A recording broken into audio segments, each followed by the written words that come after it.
दोस्तों, कहानी की शुरुआत होती है थियो नाम के एक बेहद शरारती लड़के से। थियो ऐसा बच्चा था जो वीडियो गेम्स का लालच देकर अपना होमवर्क दूसरों से करवाता था। उसे नियमों का पालन करना बिल्कुल पसंद नहीं था। घर में भी वह दरवाजे से आने जाने की बजाय पाइप पर चढ़कर खिड़की से अपने कमरे में घुसता था। एक दिन वो छत पर बैठकर केला खा रहा था।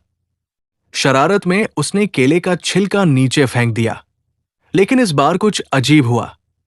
छिलका जमीन पर गिरने की बजाय हवा में गायब हो गया। थियो को यह देखकर हैरानी हुई। उसने सोचा शायद उसे कोई भ्रम हुआ है, इसलिए उसने एक रोलर स्केट नीचे फेंका, लेकिन वो भी उसी तरह गायब हो गया। फिर उसने एक पत्थर फेंका और वो भी कहीं गायब हो गया। अब उसे समझ आ गया कि यहां कुछ असाधारण हो रहा है। छत पर किसी तरह का रहस्यमयी पोर्टल मौजूद था। उत्साहित होकर वो अपने बड़े भाई ऑस्कर के पास पहुंचा और उसे इस रहस्य के बारे में बताने लगा। लेकिन ऑस्कर ने उसकी बात पर विश्वास नहीं किया। दोनों भाइयों के बीच पहले से ही तनाव चल रहा था। उनकी मां कई साल पहले अचानक गायब हो गई थी।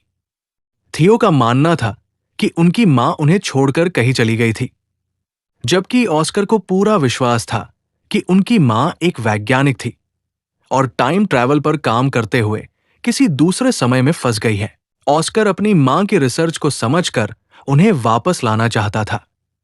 इसी वजह से वो अपनी मां की लिखी हुई नोटबुक्स और दस्तावेजों को बहुत संभाल कर रखता था। लेकिन थियो ने उन नोट्स के कुछ पन्ने फाड़कर कागज के हवाई जहाज बना दिए थे। इसी बात को लेकर दोनों भाइयों में झगड़ा चल रहा था। गुस्से में आकर थियो ने ऑस्कर के सबसे प्यारे कछुए को उस रहस्यमयी पोर्टल में फेंक दिया। जब ऑस्कर को अपने कछुए के गायब होने का पता चला तो वो टूट गया। उसने हर जगह कछुए के पोस्टर लगाए और उसे ढूंढने की कोशिश करने लगा। अपने भाई को इतना दुखी देखकर थियो को अपनी गलती का एहसास हुआ। अपने कछुए को वापस लाने के लिए थियो खुद उस पोर्टल में कूद गया। दूसरी तरफ पहुंचकर उसने देखा कि वहां वे सारी चीजें मौजूद थी जो उसने पोर्टल में फेंकी थी। उसे कछुआ भी मिल गया। वो कछुए को लेकर वापस आ गया और चुपचाप उसे उसकी जगह रख दिया।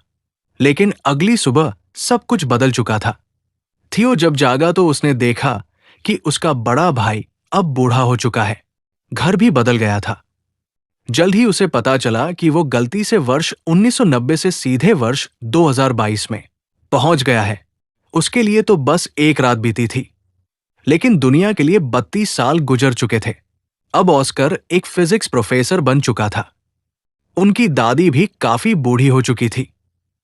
शुरुआत में ऑस्कर को अपनी आंखों पर विश्वास नहीं हुआ, लेकिन जल्द ही उसे समझ आ गया कि उसके सामने खड़ा बच्चा सचमुच उसका छोटा भाई थियो ही है। थियो के लिए यह सब किसी सपने जैसा था। मोबाइल फोन, इंटरनेट, आधुनिक गाड़ियां और नई तकनीकें देखकर वो बार बार हैरान हो रहा था। उसे ये समझ ही नहीं आ रहा था कि दुनिया इतनी बदल कैसे गई। दूसरी तरफ ऑस्कर समझ गया कि अब सबसे जरूरी काम थियो को उसके समय में वापस भेजना है। उसने अपनी मां की पुरानी रिसर्च निकालनी शुरू की और टाइम पोर्टल्स के बारे में जानकारी जुटाने लगा। इसी दौरान कहानी में एलिना नाम की महिला की एंट्री होती है। वो ऑस्कर की पुरानी दोस्त और यूनिवर्सिटी में प्रोफेसर थी। ऑस्कर बचपन से उससे प्यार करता था, लेकिन कभी अपने दिल की बात नहीं कह पाया। अब एलिना का तलाक हो चुका था और वो 2 बच्चों की मां थी।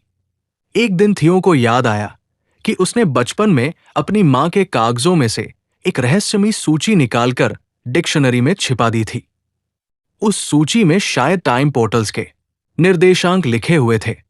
जब उन्होंने उस डिक्शनरी को ढूंढना शुरू किया तो पता चला कि वो डेविड नाम के व्यक्ति के पास पहुंच चुकी है। थियो और ऑस्कर उस डिक्शनरी को हासिल करने में सफल हो जाते हैं। अब उन्हें उम्मीद थी कि वे सही पोर्टल ढूंढकर थियो को वापस भेज पाएंगे, लेकिन रास्ता आसान नहीं था। इस दौरान थियो आधुनिक दुनिया की चीजों में उलझता रहता है। वो एक मॉल में जाकर वीआर हेडसेट तोड़ देता है, वीडियो गेम्स देखकर चौंक जाता है और बार बार नई तकनीकों को देखकर हैरान होता रहता है। धीरे धीरे एलिना को भी टाइम ट्रैवल का सच पता चल जाता है। पहले तो उसे विश्वास नहीं होता, लेकिन जब वो अपनी आंखों से पोर्टल के प्रभाव देखती है तो उसे सच्चाई माननी पड़ती है। अब ऑस्कर, थियो और एलिना मिलकर सही पोर्टल खोजने में जुट जाते हैं। लेकिन एक बड़ी समस्या सामने आती है। यदि अतीत में जाकर कुछ बदल गया तो भविष्य भी बदल सकता है। एलिना को डर था कि कहीं उसके बच्चे ही अस्तित्व से गायब न हो जाएं। इसी समस्या का हल निकालने के लिए थियो एलिना के बच्चों ब्रांडा और नेथन की मदद लेता है। वे सभी मिलकर पोर्टल के निर्देशांकों को समझने की कोशिश करते हैं। आखिरकार उन्हें लगता है कि उन्हें सही पोर्टल मिल गया है। उत्साह में थियो समुद्र के बीच मौजूद उस पोर्टल में छलांग लगा देता है। ब्रांडा और नेथन भी उसके पीछे कूद पड़ते हैं। लेकिन जब वे दूसरी तरफ पहुंचते हैं तो उन्हें पता चलता है कि वे 1990 में नहीं बल्कि 1949 में पहुंच गए हैं। अब तीनों बच्चे पूरी तरह फंस चुके थे। उनके पास पैसे नहीं थे, फोन काम नहीं कर रहे थे और वे एक ऐसी दुनिया में थे जहां उनका कोई परिचित नहीं था। जीवित रहने के लिए वे अपने आधुनिक गैजेट्स का इस्तेमाल करके लोगों के सामने जादू जैसा शो करने लगते हैं। वायरलेस ईयरफोन्स की मदद से वे लोगों को ऐसा महसूस कराते हैं मानो उनके पास अलौकिक शक्तियां हों। इससे उन्हें कुछ पैसे मिल जाते हैं, लेकिन जल्द ही पुलिस उनके पीछे पड़ जाती है। भागते समय एक रहस्यमयी व्यक्ति उन्हें पकड़कर एक गुप्त संगठन के पास ले जाता है। वो संगठन सरकार के खिलाफ काम करता था, लेकिन उसका उद्देश्य लोगों की मदद करना था। वहां पहुंचकर थियो को सबसे बड़ा झटका लगता है। उस संगठन की एक युवा सदस्य कोई और नहीं बल्कि उसकी अपनी दादी थी जब वो जवान थी। थियो अपनी युवा दादी को देखकर भावुक हो जाता है। हालांकि वो किसी को ये नहीं बता सकता था कि वो भविष्य से आया है। वो केवल उन्हें देखकर खुश होता है और उनके साथ समय बिताने लगता है। उधर 2022 में एलिना और ऑस्कर को पता चलता है कि बच्चे गायब हो चुके हैं। वे समझ जाते हैं कि बच्चों ने गलत पोर्टल का इस्तेमाल किया है, इसलिए दोनों भी उन्हें ढूंढने निकल पड़ते हैं। पहले वे 1990 में पहुंचते हैं और वहां छोटे ऑस्कर को अपने भाई की कमी में रोते हुए देखते हैं। ये दृश्य भविष्य वाले ऑस्कर को अंदर तक झकझोर देता है। 1949 में थियो एक महत्वपूर्ण काम करता है। वो अपनी युवा दादी के साथ एक तस्वीर खिंचवाता है और तस्वीर के पीछे टाइम पोर्टल के निर्देशांक लिख देता है। उसे उम्मीद थी कि भविष्य में ये तस्वीर ऑस्कर तक पहुंचेगी। योजना सफल हो जाती है। 1990 में मौजूद तस्वीर बदल जाती है और ऑस्कर को नए निर्देशांक मिल जाते हैं। अब ऑस्कर और एलिना सही पोर्टल के जरिए 1949 में पहुंच जाते हैं। वहां उनकी मुलाकात बच्चों से होती है।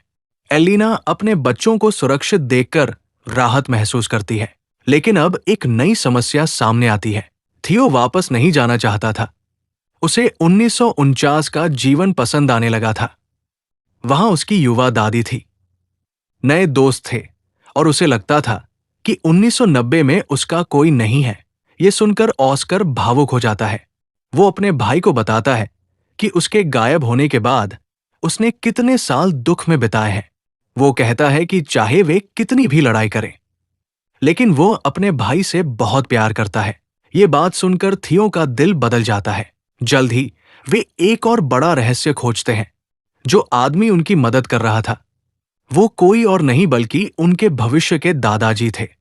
आखिरकार सभी लोग 2022 में वापस पहुंच जाते हैं।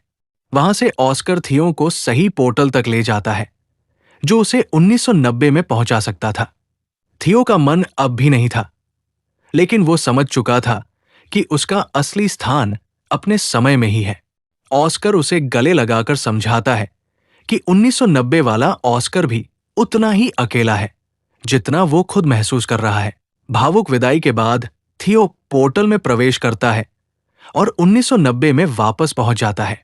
वहां पहुंचते ही छोटा ऑस्कर खुशी से झूम उठता है। दादी भी उसे देखकर बेहद खुश हो जाती है। थियो अपने गायब होने की एक झूठी कहानी सुना देता है ताकि कोई सच्चाई न जान सके, लेकिन बाद में वह अपने भाई को पूरी टाइम ट्रैवल यात्रा के बारे में बता देता है।